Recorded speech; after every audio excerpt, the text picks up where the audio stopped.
Are you preparing for the Duolingo English test? You are on the right place.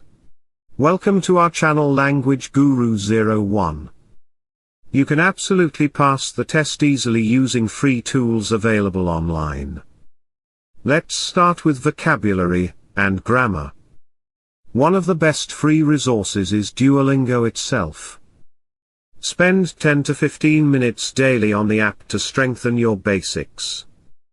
Pair that with websites like Grammarly, which can help you write better sentences and catch mistakes instantly. For listening practice, YouTube is your best friend. Search for English learning channels, TED Talks, or even news broadcasts. Listen carefully, pause, and repeat what you hear. This trains your ear to understand different accents and speeds, exactly what you'll face in the test. Now, speaking practice. You don't need a teacher for this. Use free tools like Google Docs voice typing or even your phone's voice recorder. Pick up a random topic, speak for 30 to 60 seconds, and then check your fluency and clarity. Doing this daily will boost your confidence and help you answer speaking prompts smoothly. For reading, websites like BBC News or Medium are great. They're free, updated daily, and full of useful vocabulary. Try reading one short article every day, then summarize it in your own words.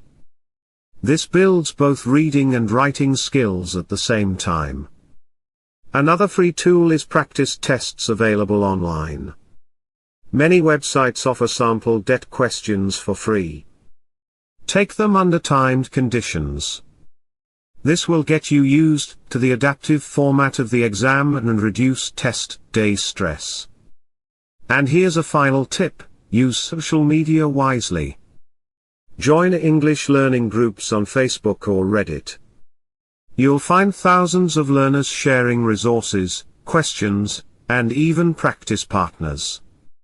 The key is consistency. You don't need to spend money to score well. By combining these free tools with regular practice, you can walk into the test confident and ready to succeed. Want to boost your score fast? Join Transform Academy's Duolingo Mastery course today on our website by clicking the link in the description box. Don't forget to like, share and subscribe for more learning content.